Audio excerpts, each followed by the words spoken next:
And I'm going to do most of the work, but you're still going to have to solve the resulting equation. So let's look at question 5.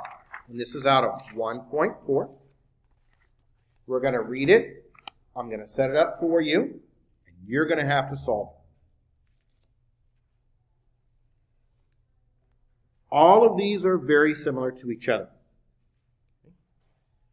They're either a mixture, an investment question, or a distance type of question.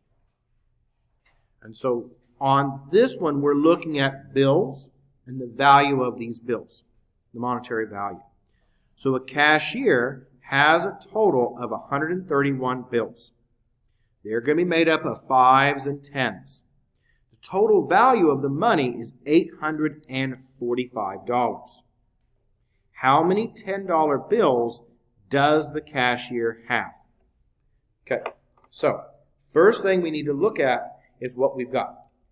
We are looking at bills. And what do we know? We have a number of bills, right? And the value of each bill. So I'm going to use money, dollar symbols, to represent the bills. And we have number of bills. And then we have the value of the bills. And then over here, this is going to be the total number of bills. So the first thing that we encountered when we read this was what? We encountered this statement that says a cashier has a total of 131 bills. So that 131 is going here. So I've got 131 bills for us to work with. Now, what do we know about these bills? They're different values. So what's the value of them? We have 5s, right? And we have 10s. So is everyone okay with that so far? So very, very similar to the mixture and the investment question. So we have, instead of the amount of money, we have number of bills, okay? And we have a value instead of a percentage rate. Now we need to finish it so we can build our equation. So on the first one here, I'm going to label this one 1 and this one 2. So do we know how many $5 bills that we have? Does it tell us at all? No.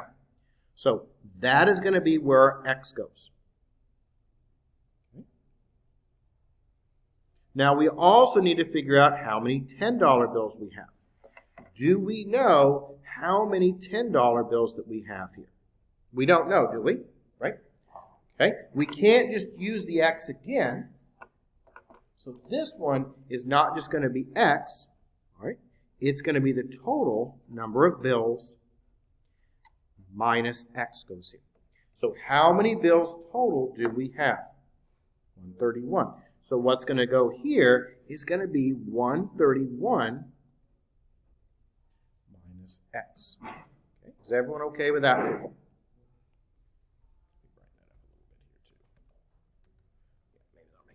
So is everyone okay with how I got to that point? Now, why did I put that as 131 minus X? Okay. So let's make sure it makes sense. I'm going to add across. Now, when I add these together, what happens with this positive X and this negative X? They cancel out, don't they? And what are we left with if those are gone? 131 on the left, 131 on the right. So we call the first one X, and the second one, if we don't know what it is, it's always going to be the total minus X. Now we can build our equation. And that's going to be based upon the value. So we're going to look at the total value. So the total value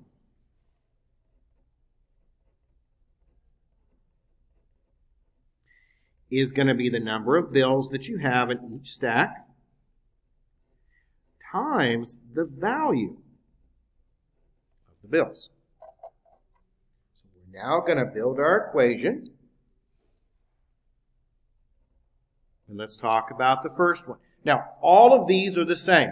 Mixture, investment, this type of question with the number of bills, distance, they're all the same. These two get multiplied together. So bills and value get multiplied together, and that makes it 5x then. Just multiply. Then the second one, what about it? The second one, well, these bills are worth $10 a piece, and how many bills do we have here? 131 minus x. Is everyone okay with that so far? Now, what is it going to equal? Well, it's going to equal the total value of all the bills put together, and the total of all the bills put together was how much money? How many dollars do we have here total? We have, it looks like, $845 total. So that's going to go over here. So that's the total amount of money.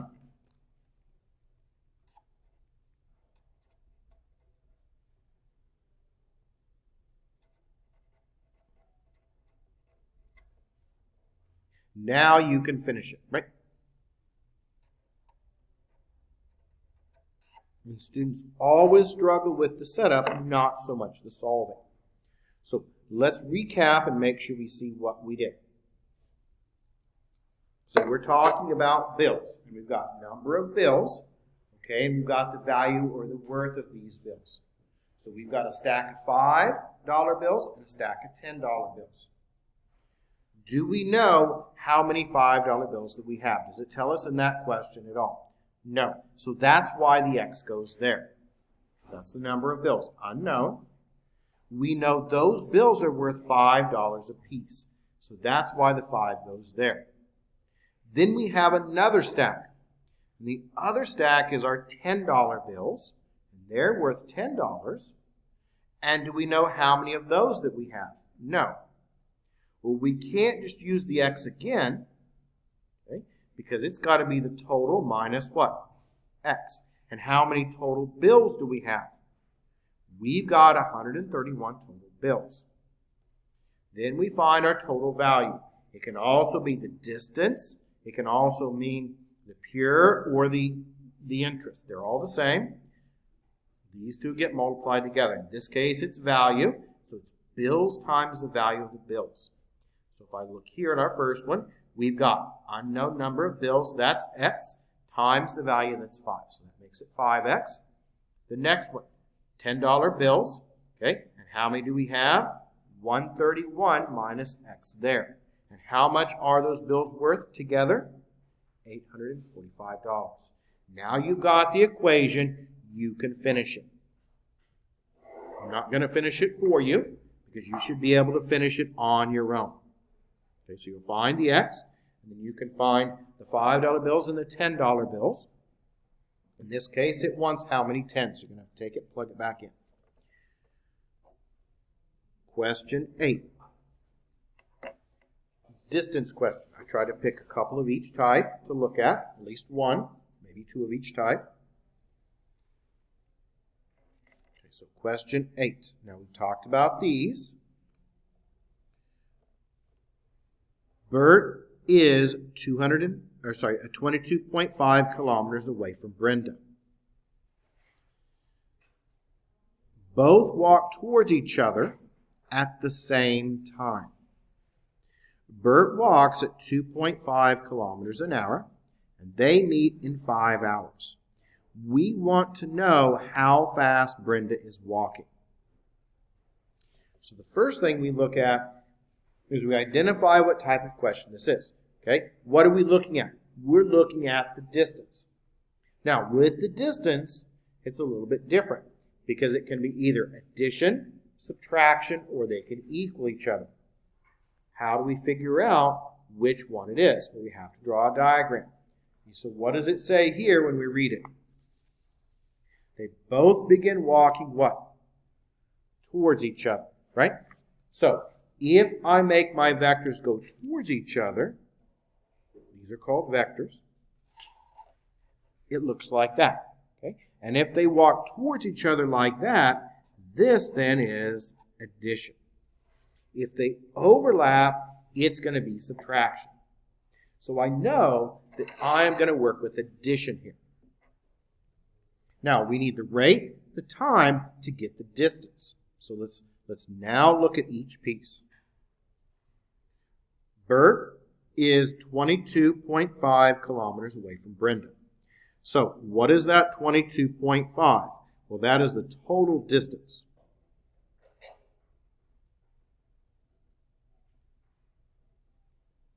Is everyone okay with that? So my total distance is 22.5.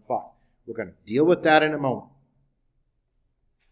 Now, what are we looking at? We're looking at two people. We're looking at Bert and we're looking at Brenda.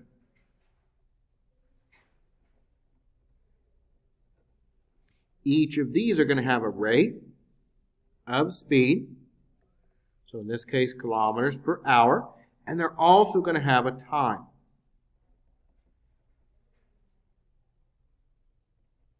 So let's look at each one of these. They both begin to walk towards each other, so that's addition. Bert walks 2.5 kilometers per hour. So that's what we've got here. This is where we're at. Bert walks at 2.5 kilometers an hour. So what does that mean? That means Bert's rate of speed is 2.5. They meet in 5 hours. What is that 5 hours? Okay, that 5 hours, that's going to be my time. So they meet in 5 hours, so both of these have a time of what? 5. Now, what part do we not know? Do we know Brenda's rate of speed?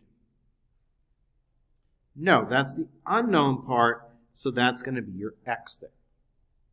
Is everyone okay with how I pick the pieces out? Now, what does it look like when we build our equation? When we build our equation, we're going to be looking at the distance. And the distance is the rate times the time. Okay, rate times time gives you the distance. Now we're also going to go back and we're going to be using this 22.5 in a moment. So now we're going to build our equation and we're looking at addition. So we've got Bert and we've got Brenda. And these are going to add together. Now, rate times time. So what about Bert? Well, that's going to be 5 times that 2.5. So there's that one. What about Brenda? All right, Brenda is 5x. And how far apart are they? What is your total distance? Well, the total distance is 22.5. So you can finish it from there. You can finish it from there.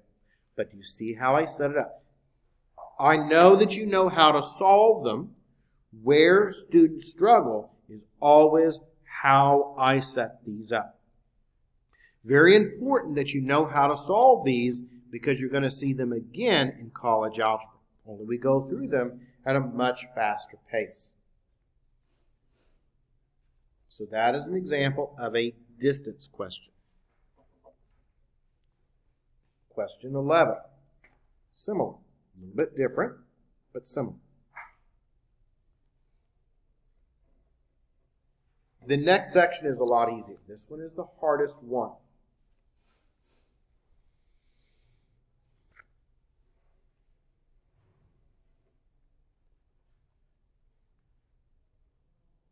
Okay, so I think I may have set this one up for you last time, but we're going to go over it again just to make sure that we understand the procedure here. A plane flies 400 miles with the wind.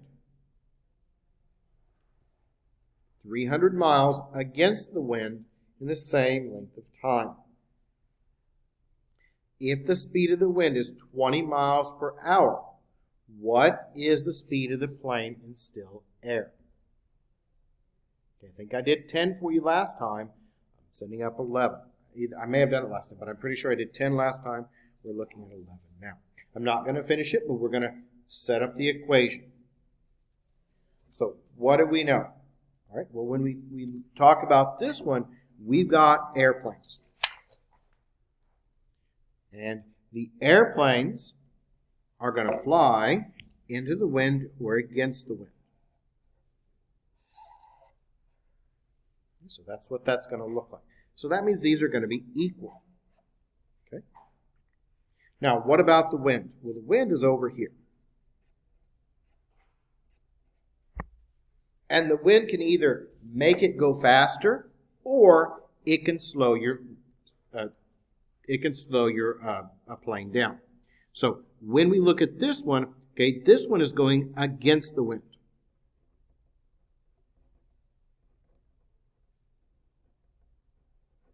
Because this is our wind here. So does everyone see why this one's against the wind, right? The wind is going to slow it down. What about this one down here? The wind and the plane are going the same direction. So that's going to be with the wind.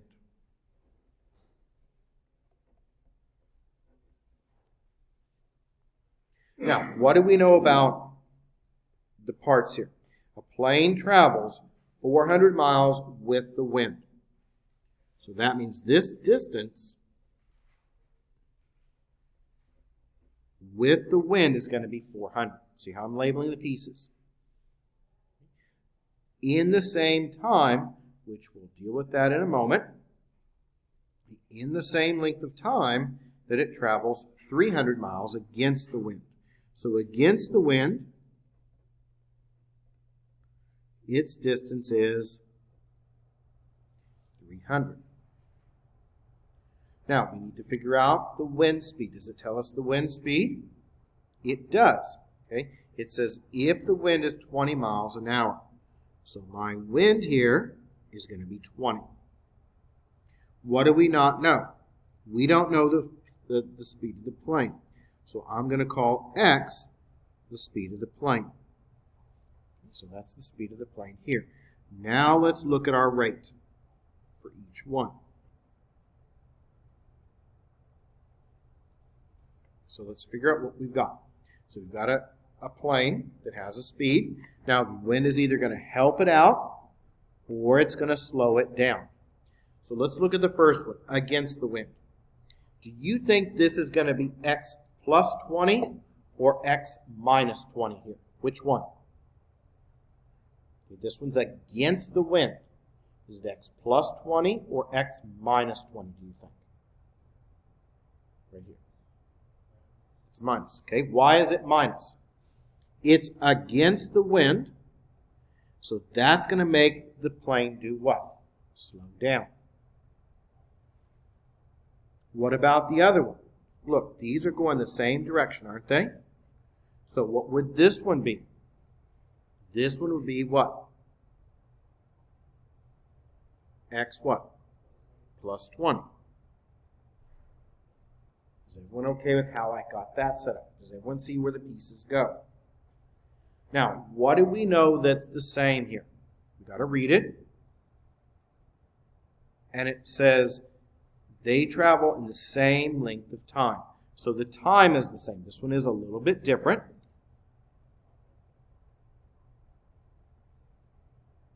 So the times are equal. So let's look at this one up here. Now, how do we find our time? All right, time is the distance divided by the rate of speed. So time is the distance divided by the rate. So let's look at each one of these. So instead of multiplication, this one's a little bit different. This one's got division. These should be the same. They are equal. So let's try to find our time against the wind. When I look at this against the wind, what is its distance? The distance against the wind is 300. And how fast does it travel? Rate of speed is x what? Minus 20. What about with the wind? Let's talk about that one. What would that one be? We follow the same pattern. Okay. With the wind, what is its distance? With the wind, that distance is 400. What's its rate of speed? X plus 20. How would we solve it? I'm going to do one more step, and then you can finish it, because I don't want to work them out completely. I don't want to just copy things down. I want you to finish them. If I cross multiply here, what does my equation look like? My equation looks like 300 times x plus 20 equals 400 times x minus 20. And you can finish it from here.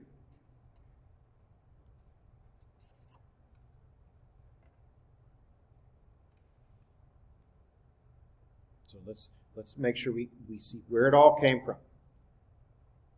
When we talk about wind or current in a stream, it's either going to add to the speed or it's going to subtract from the speed. So look at the way they go. When I say against, that means this is slowing it down. So that's why this one is x minus 20. And the other one is what? X plus 20. Then we know the fact that the times are equal, which this is going to be very, very similar to question 10. So this was going to be just like question 10. A little bit different, but very similar. Then we notice the fact that these are equal, so then we work with our time. Time is a distance divided by the rate of speed. Cross multiplied got to there, and you can finish it. I'm not going to finish it out because I think you can finish these equations on your own. Question 13.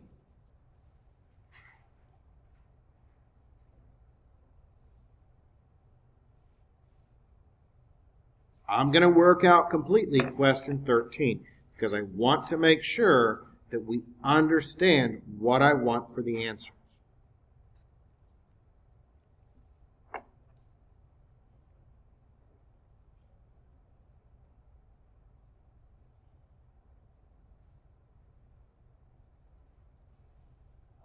Okay, so let's take a moment to talk about this one. Now, does anyone remember what these are going to add up to for these angles? Does anyone know? Surely someone knows. What do they add up to? 180. Okay? Now, when we find our n, is that going to be our answer? No. Because that's only part of it. We find the n, and we plug it back in to get the two parts. So that's why I'm going to finish this one out, just to make sure that you understand n is not the answer. We have to find it and plug it back in. So let's go ahead now and set up our equation. You told me that these are going to sum to 180 degrees, right? So let's go ahead and set up our equation. That's going to be 11n plus 45 plus 3n plus 23. Well, that equals 180. All the pieces go together.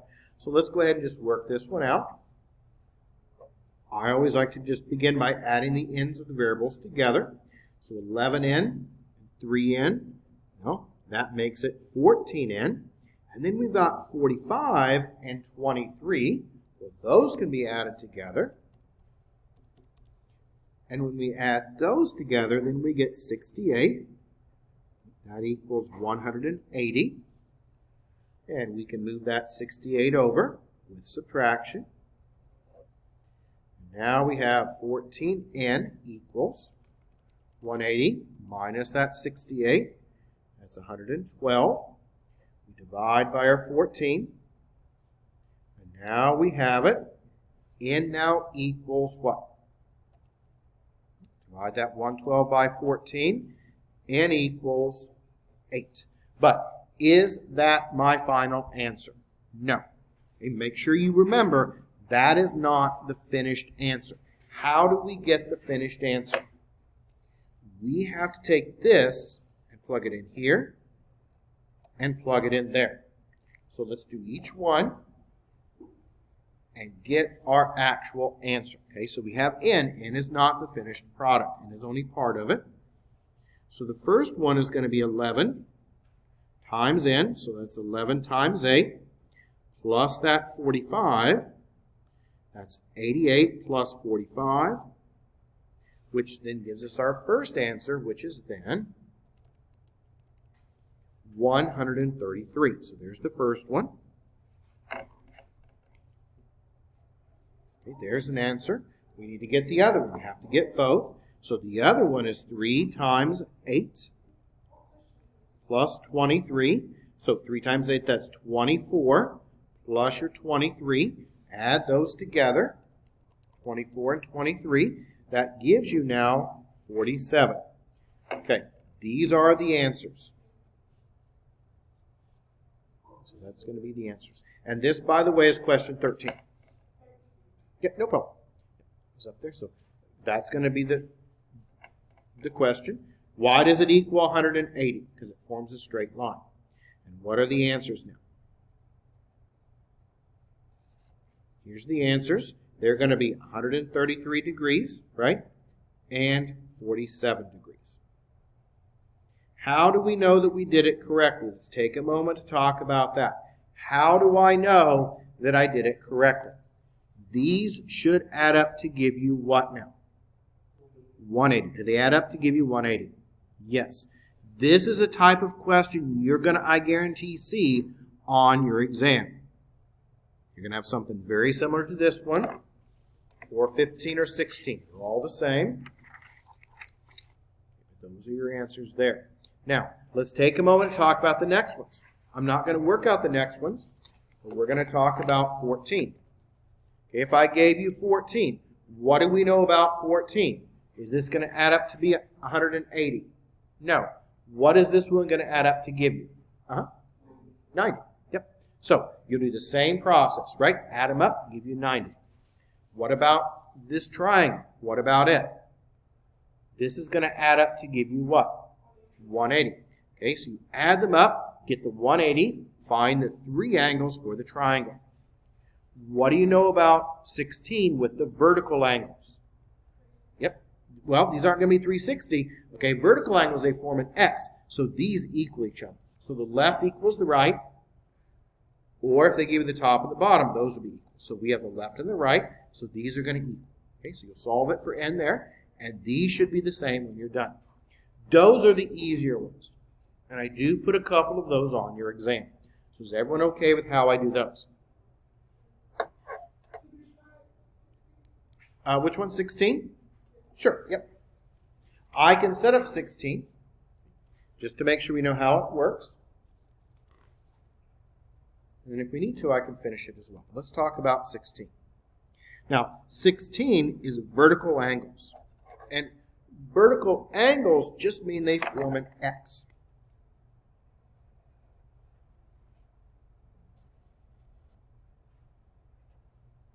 And so for 16, we've got 86 minus 6n. And the other side is 16 plus 8n. Now, when we talk about these vertical angles, the left is going to equal the right. So those are going to be the same. So what does my equation look like now? Well, it looks like 86 minus 6n equals 16 plus 8n. Okay, do you see how I got that equation? Now, you should be able to finish this on your own, right? Solve it. I'll go ahead and finish this one just to make sure we know what to do. Okay?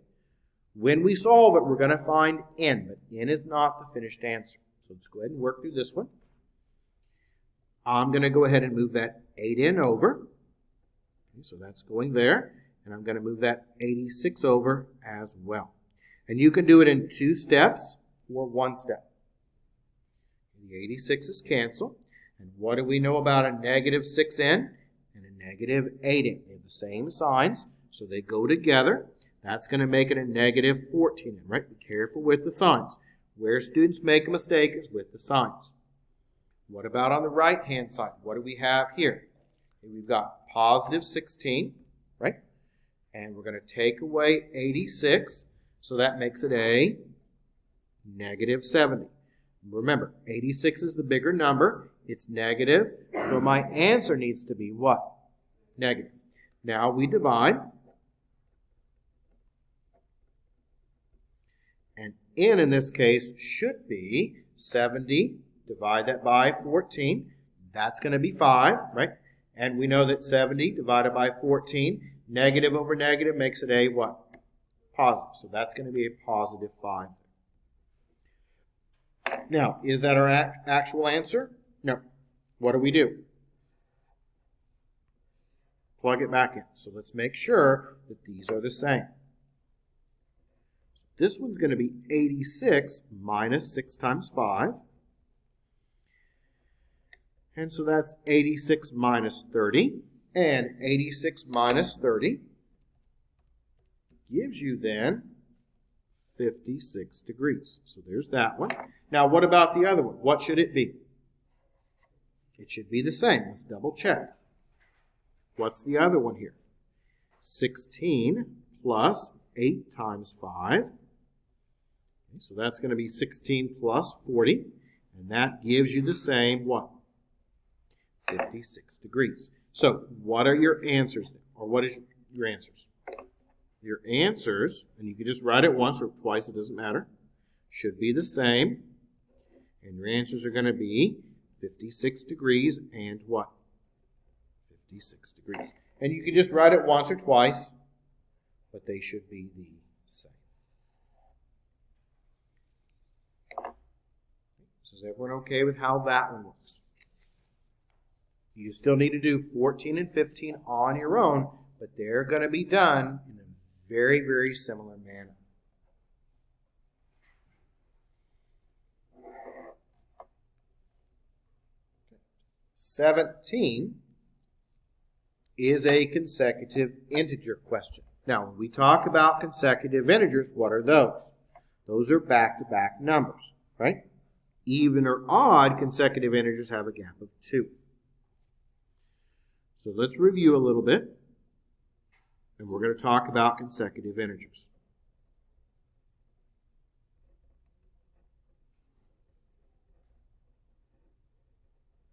When I talk about consecutive integers, okay, we're talking about back-to-back numbers. And when we talk about consecutive integers, the first one is x, the second one is x plus 1, the third one is x plus 2, and the fourth one is x plus 3. Okay, you just keep continuing with that pattern. What about consecutive even or odd?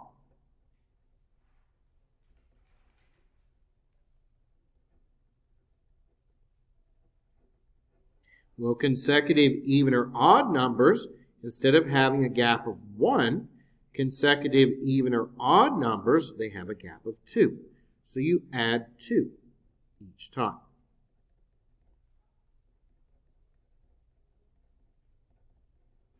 So, consecutive integers, you add 1 each time. Consecutive even or odd, you add 2 each time. And what are consecutive numbers? They're back-to-back numbers. Now, why are even or odd going to add 2?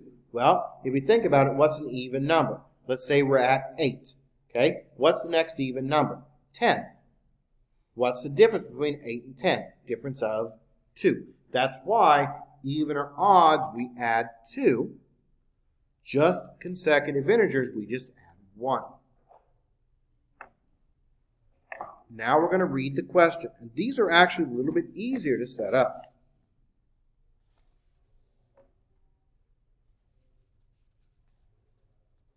The sum of 2 consecutive integers is a negative 369. Find the larger integer.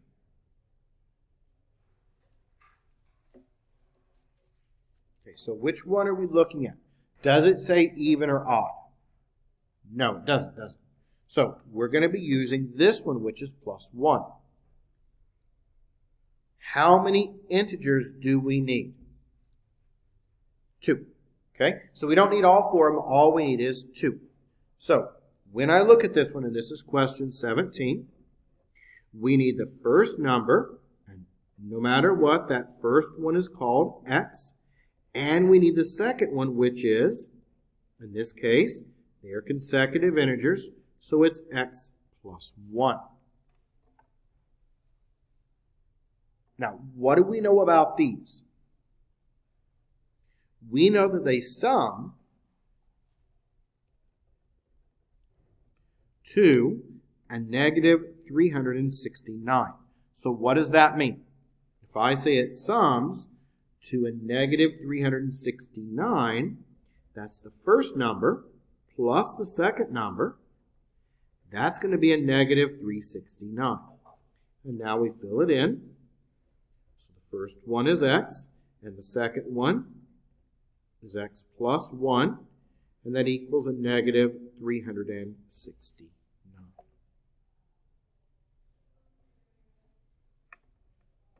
Do you think we can finish it from there?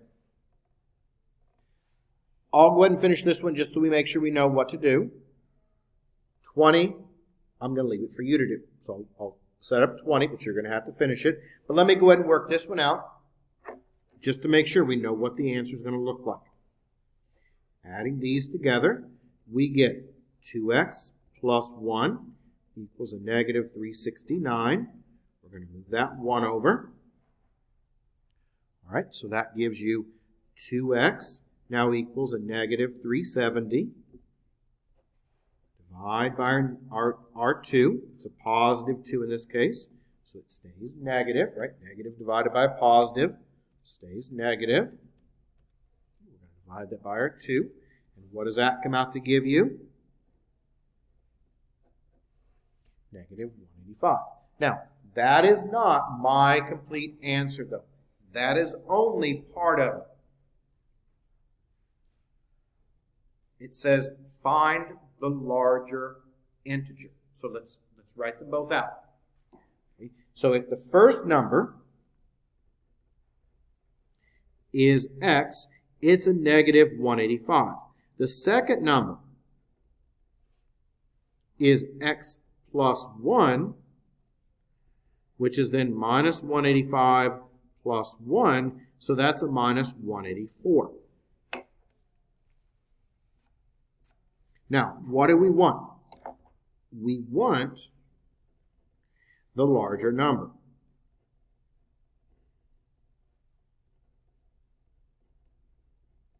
So, which one's the larger number?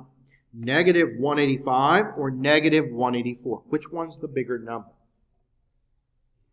Yep, negative 184, right? Because it's negative. Both of them are negative. And what do we want when they're both negative? We want the one that is closer to 0. So on the number line, negative 184 is closer to 0. So the answer that I would want here would be negative 184. And that's the answer. We got them both. And made sure that we answered the question.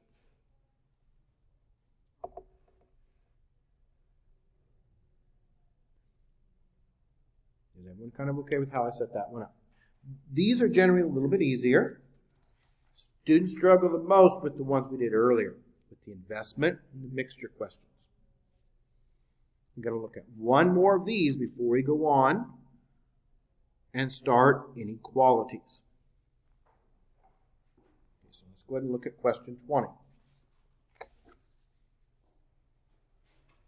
Question 20 is very, very similar to question 17. I wanted to make sure we understand the wording and what I'm looking for. This is another question that I may put something like it on your exam. This is a good exam question here. A little bit different, but it'll be the same with just different numbers. The sum of the page numbers on a book is 293. Find the larger page number. Okay, so let's talk about what that means. When I talk about a textbook, here's a textbook. Okay, these pages face each other. So 574 is one page. What's the next page? 575. What are these? Are they even or odd? No. So what's my gap going to be again? Gap of 1. Okay, so what do we know? We know these are consecutive integers. They're back-to-back pages, so we know that they're consecutive integers. First number is x. Second number is going to be what?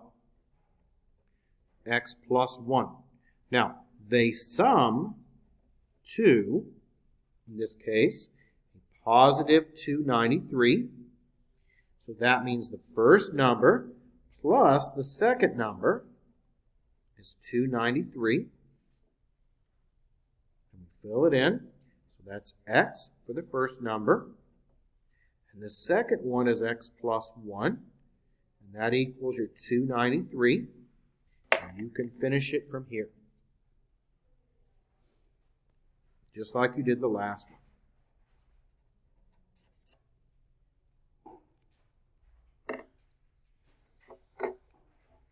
So is everyone kind of okay with how I set those up? Now you still have plenty of them left to do for your homework. We covered them last time. What are we going to pick up today? 1.3 if you've got it finished. What's going to be due then on Thursday? 1.4. So if you don't have them all finished, you should now know how to set most of them up and work them out. Let's move on now to 1.5. And you're going to find 1.5 to be much, much easier. 1.5 is inequalities.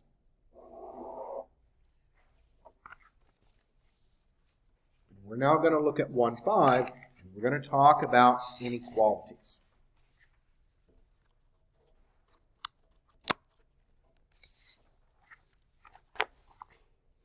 Okay, so let's talk now about inequalities.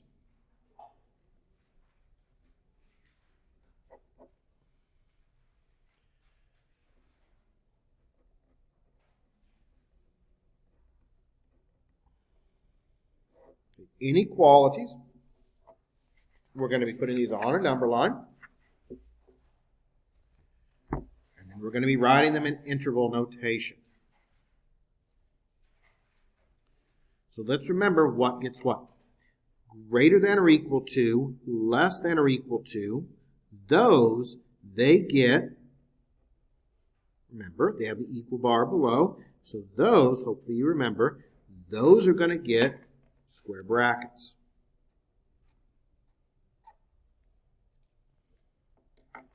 What about strictly less than and strictly greater than? Well, those, they get, remember,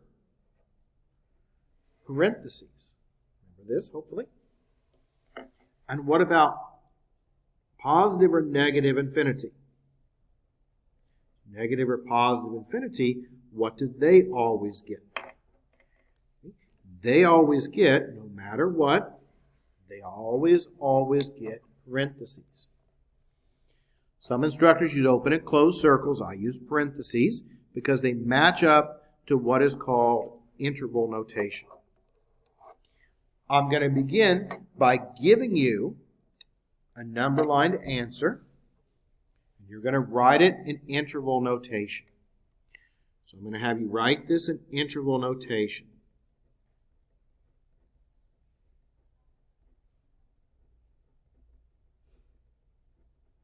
So here's the number line.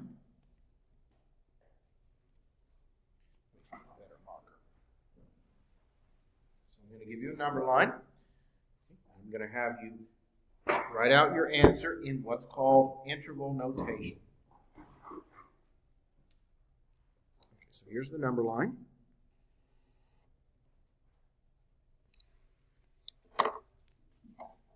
And let's say this is 8. And let's say I have it shaded this direction. So there's my number line. So what would this look like in interval notation? So let's think about interval notation. Well, first off, on the ends. Back to the left, this is what we call negative infinity. And when we go to the right, that's positive infinity. So what would this look like now in interval notation? Well, we keep the order the same. So that 8's going to come down, all right? And that 8, it gets parentheses. What about the infinity symbol? Well, it comes down as well. And what does the infinity symbol always get? It gets parentheses. Remember how to do these, hopefully. This is what's called interval notation. So you just bring the symbols down. Okay, let's now try another one in interval notation. Let's see if we can remember how to write this one in interval notation. This one I have you graph as well.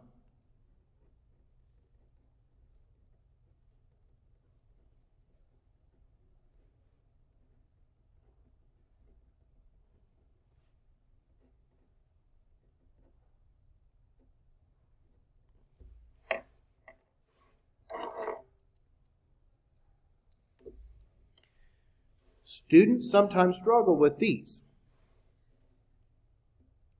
We're going to graph it, and then we're going to write our answer in interval notation.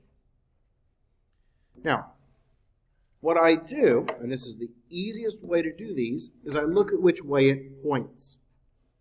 So which way does it point? Okay, it points to the left. So that means that we're going to be shading to the left. So here's my -5, right? And does it get brackets or parentheses here? Which one? Square bracket, okay? Why does it get square bracket? Because remember, greater than or equal to, less than or equal to, those get square brackets. So it points to the left, so that's where we're going to be shading, and it has a square bracket there. So my graph would resemble that. Now, which way is it going? It's going to the left, so that means it has a negative infinity symbol there. What does it look like now in interval notation? Make sure you put them in the correct order. Now, infinity, always, no matter what does it get? Parentheses. So we read from left to right, so negative infinity there, parentheses. Where does it go to? 5, but in this case, the 5 gets what? Square bracket. Okay.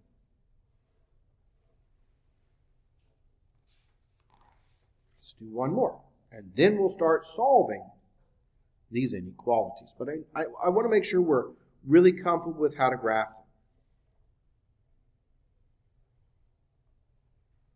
So let's try this one.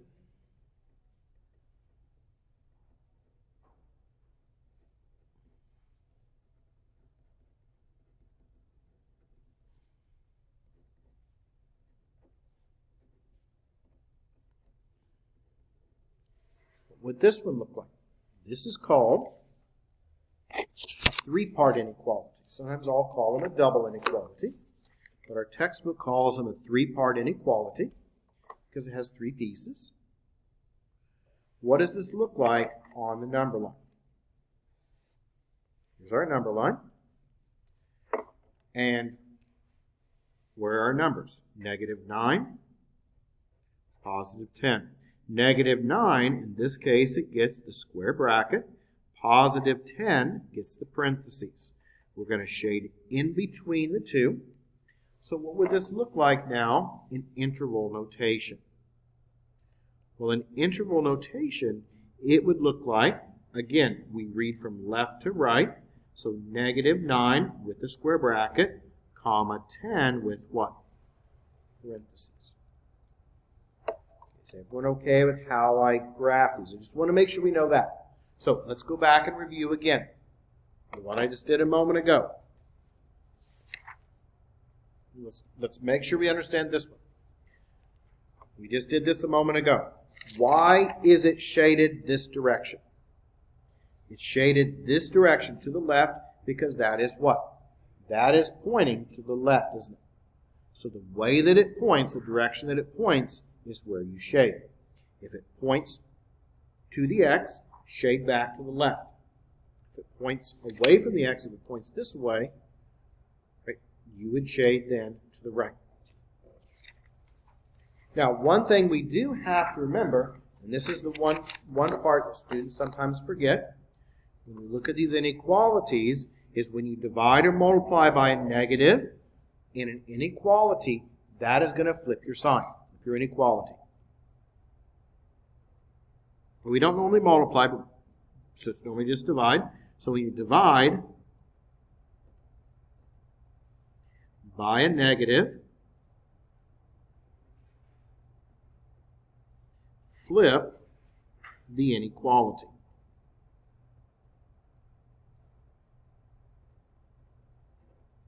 So you divide or you multiply by a negative. Normally, though, it's divide. You divide or multiply by a negative.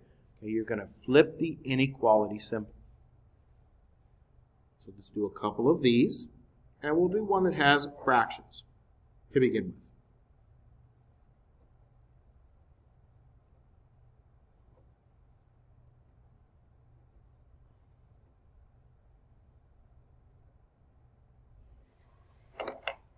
just to make sure we know how to work this one out.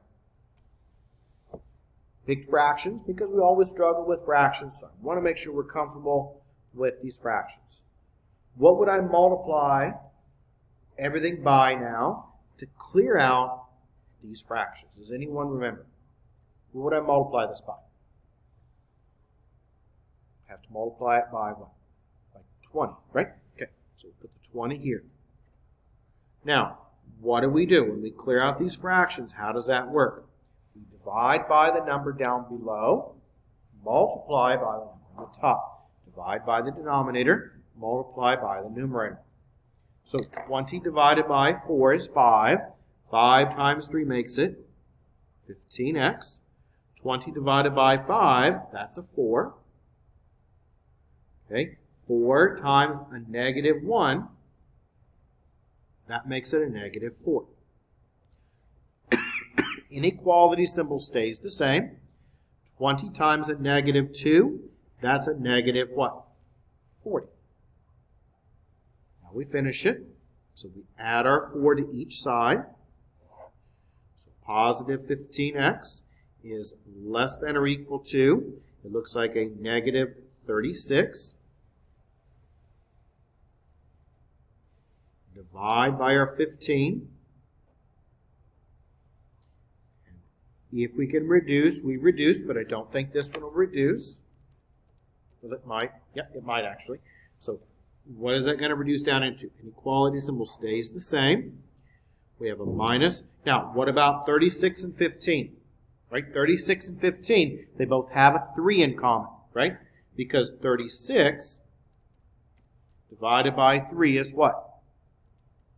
12. And 15 divided by 3 is 5.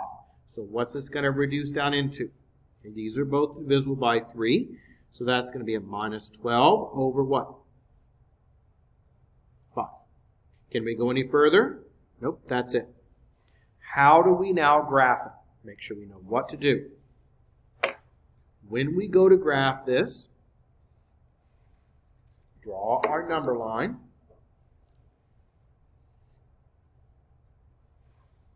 And which way does it point?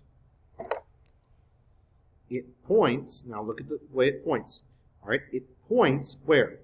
It points towards the x. So it's going to have to be going to the left, right? Points to the left. That's the way it goes. So here's your minus 12 over 5. It's pointing to the left, so we shade in this direction. Where does it go to? If it's going to the left, it goes to negative infinity. And what would that now look like? In interval notation for our answer, well, our final answer would be negative infinity to negative 12 fifths. And what does negative 12 fifths get? Bracket or parentheses. Look here. Okay, that means it gets square brackets. So that's going to get a square bracket right there. So when you work these out, make sure you know which one gets a square bracket and which one gets the parentheses. Did we have to switch the inequality symbol? No. Why not? Did we divide by a negative number? No, we did not. So be very, very careful of that. Divide by a negative, you switch that symbol, which we'll do in the next one.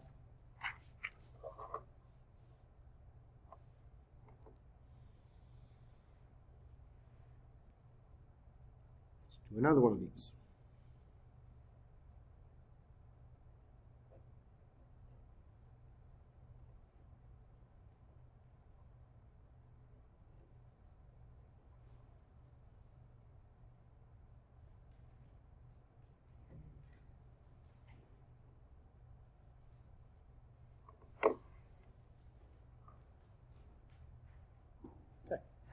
I'm picking fractions just because we always struggle with fractions, and the more practice that we get with these fractions, the better off we're going to become with them.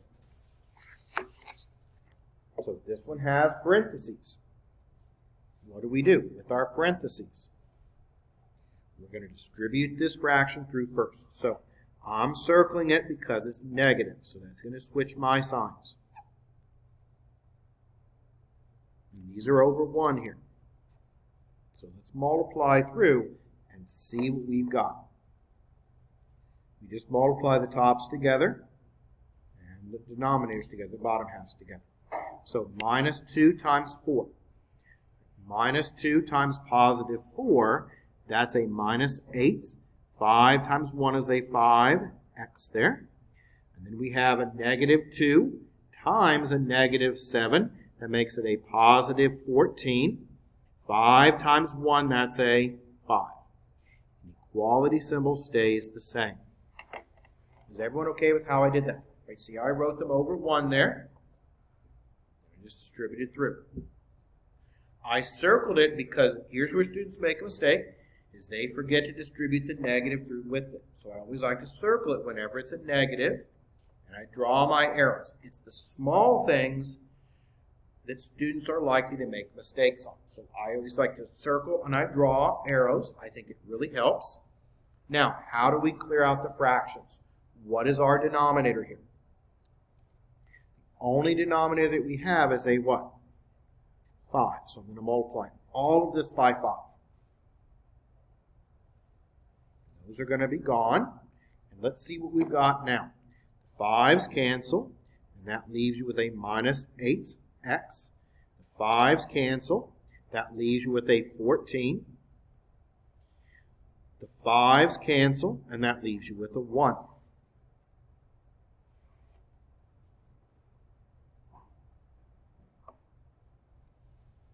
Solve it just like an equation. So move that 14 over. And that's a minus 8x is less than. We've got 1 minus 14, so that's a minus 13. Now, here's where we need to make sure we're on the same page. What am I going to do? I am going to have to divide this by what? Negative 8, right? Okay, if you divide this by a negative 8, what is going to happen to this sign right here? Whenever you divide by a negative, what does that do to the inequality symbol? We talked about it a moment ago. Whenever we divide by a negative, right, it flips that around. On the right-hand side, negative and negative makes it a positive, and 13 and 8 have nothing in common. All right, so it's not going to reduce down at all. How do we now graph this? Okay, let's make sure we're on the right track here. I know this is a lot easier than the other sections. How do I know which way to shade? Which way does it point? This, it points to the right, doesn't it? So that's where I'm going to shade. So I've got my 13 over 8 here, and that means it's pointing to the right, so that means I shade to the right. Where does it go to? Positive infinity. Look at the way it points. What about that 13 over 8?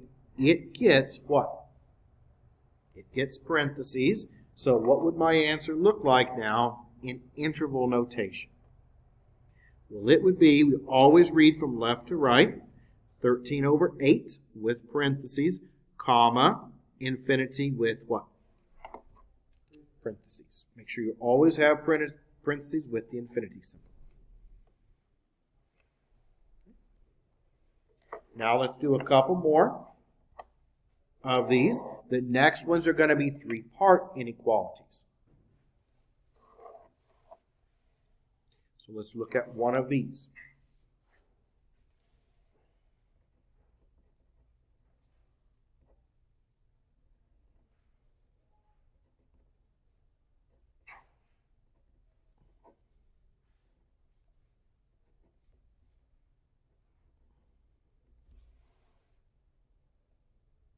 So I'll give you this one to look at.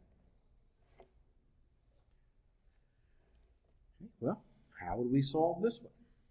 And again, I'm picking fractions because I know that we struggle more with fractions than any of the others. So I'm going to go ahead first and I'm going to rewrite this. So I'm going to take this, I'm going to split it up. I think it's easier if you split it up.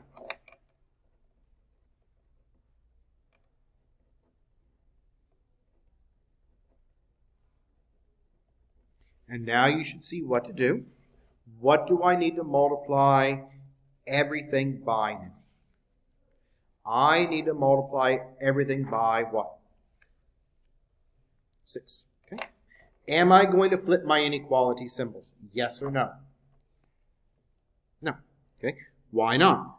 Are we dividing by a negative number or multiplying? No. We're multiplying it by a positive 6. So the inequalities are going to stay the same. So that makes it a minus 30. Inequality stays the same. The 6's cancel. That leaves you with an x there. 6's cancel. That leaves you with a 4. Inequality stays the same. Make sure you multiply here. 6 times 9, that's a what? 54. Okay. Now, what do we want? We want to get the x in the middle by itself. Whatever we do to one side in the middle, we do to the other sides. So that 4 has to be moved over to the other two sides. So that's going to leave you then with a minus 34. Inequality symbol stays the same. X. Inequality symbol stays the same. And 54 minus 4, that makes it a 50. What does this look like on the number line now? On the number line, we find our two values. So we've got a negative 34, positive 50, and the negative 34, well, it gets square brackets, and the 50 gets parentheses. My answer is going to be in between the two. And what does it now look like in interval notation? Well, it looks like a minus 34. And where does it go to? 50 with parentheses.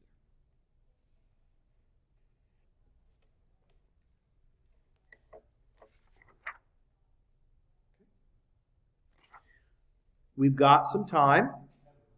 Sure.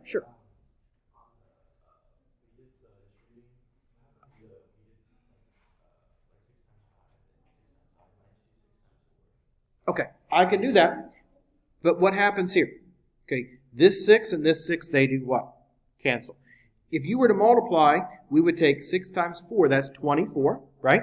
And 24 divided by 6 is the same what? 4, right? So you can do it either way. But when we distribute it through, that 6 and that 6 cancel. So that just leaves you with the 4. Does that make sense? Or you could say 6 times 4 is 24 on the top. And then 24 divided by 6 is the same what? 4. It's the same thing. Does that make sense? Yep, you're welcome. And don't ever hesitate to ask questions. I'm going to go ahead now and set up the word problems for you. You're going to have to finish these, but I'm going to set them up from your homework. So we only have a few more left. And then I'll pass out the sign-in sheet. So this is homework. We're going to look at 1, 5. I'll set up these 3 for you. And you're going to have to finish them.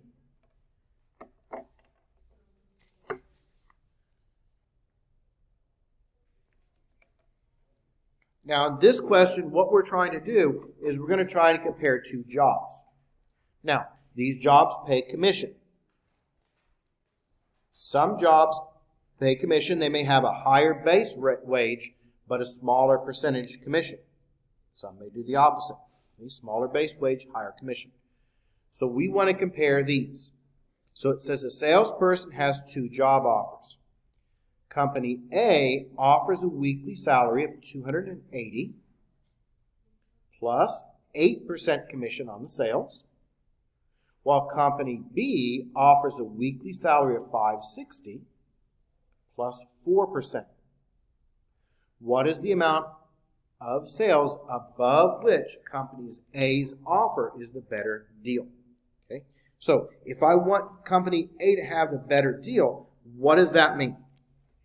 If I've got these two companies and I want A to have the better deal, that means that A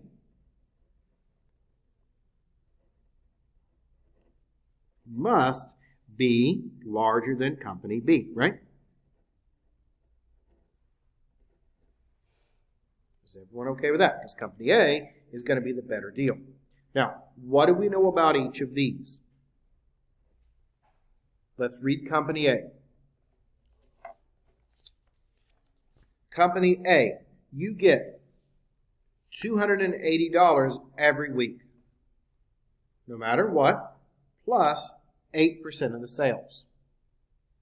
So how would I write that up? Company A, we get $280 plus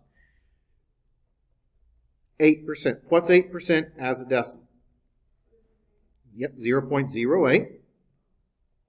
So that's going to be 0.08, and then we have to put the X there because X is the sales. Okay? X represents the sales. Now, what about company B? Well, company B, you get more per week, so you get $560, but you make a smaller commission. So instead of 8%, this one gets what? 4%, so it's going to be 0.04 X there. And I'm going to have you finish this for your homework. You can finish that one on your own. Move it around and solve it. I just want to make sure we know how to set these up. Shoot. Question 9. I'm going to set it up for you as well.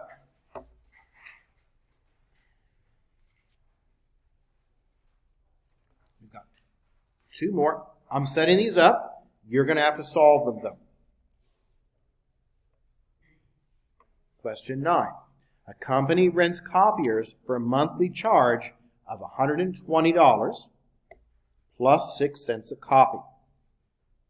Company B rents the copiers for $240 plus 3 cents a copy. What is the number of copies above which company A's charges are the higher of the two? So again, same thing, costs more money. So that means company A is going to be the larger one. So what does my inequality look like?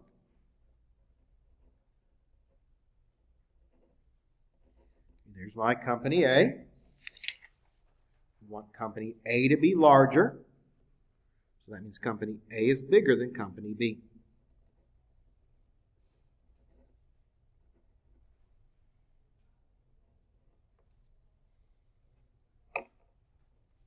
Can anyone tell me what's going to go down below for company A? What would that be?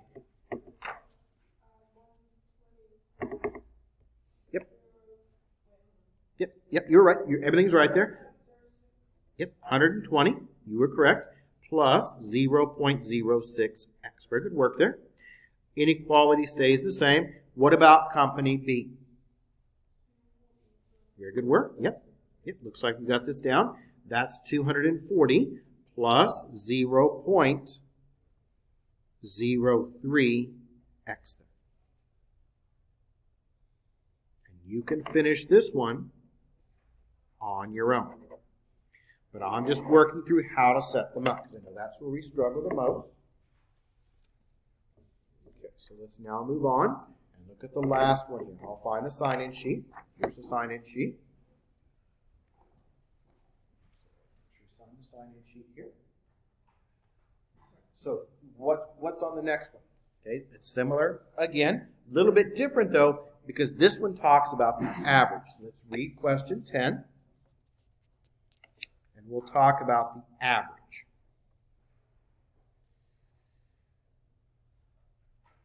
Now, this one didn't have average. It's got additional points. So, John has 811 points in his math course. He must get 74% of the 1,200 points possible by the end of the term to receive credit for the course. What is the minimum number? The minimum number of additional points he must earn by the end of the term to receive credit for the course. So, what do we know? Okay, we want to make sure we pass. And to pass this course, you need a 74%. So let's, not in this course, but on the paper here. So, Yep, this one you only need 70 to go on to the next one. But so 74%. So we need 74% of the 1,200. So that means we need 0.74 times 1,200. All right? And so that's what we're going to look at first. So how many points do we need? 74%, 1,200. So that means we need 888 points.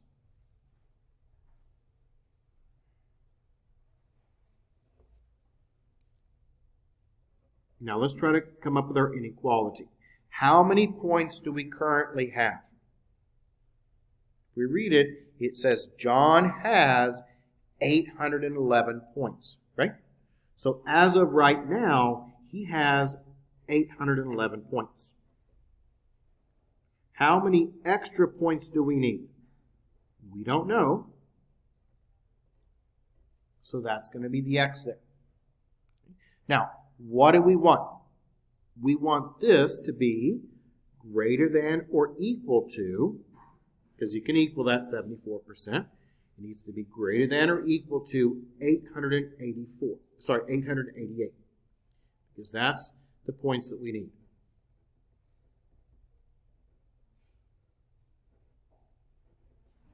So that's what you need to solve. So you can go ahead and finish it from here. So is everyone okay with how I set that one up? And I worked out these applications to get you the inequality. I think you can finish these on your own. Okay, I only gave you 3 of them. I worked them out. You have to finish the inequalities though. But does everyone see how I set them up? Make sure you sign that sign-in sheet. It's coming around. If you turned in homework last class period, I have it up here. You turned in homework last time. A couple of you did. I have it up here. Now, what is our homework for next class period? Yep, let's make sure we know. So your homework, just so we're aware, is 1.5. You should be able to do them all. And we're going to turn in 1.4 on Thursday. So make sure you have that ready for Thursday. If you got your homework finished, I'll take it today. So if you've got 1-1 through that 1-3, you want to turn it in today, you can. You really want to keep up. So if you've got 1-1 finished, turn it in. 1-2 finished, turn it in. If you've got them all finished, turn them in.